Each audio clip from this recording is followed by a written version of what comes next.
৪ জুলাই ২০২৪ একটি দিন, যেদিন রাজপথ জেগেছিল।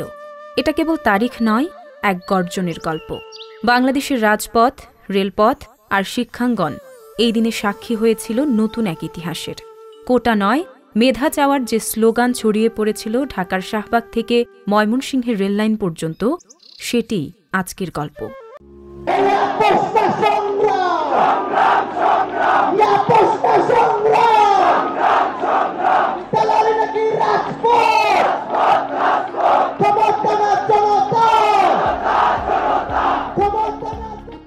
সকালে সূর্যটা উঠেছিল প্রতিদিনের মতোই, কিন্তু বাতাসে ছিল অদ্ভুত উত্তাপ।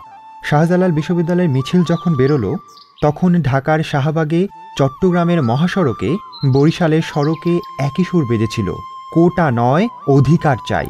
কিন্তু ময়মনসিংহের সেই ছবি, যেখানে কৃষি বিশ্ববিদ্যালয়ের শিক্ষার্থীরা দাঁড় করিয়ে দিয়েছিল মহুয়া কমিউটার ট্রেনকে, যেন ইঞ্জিনের চাকা থেমে বলেছিল, শোনো, আমরা ন্যায়ের জন্য দাঁড়িয়েছি।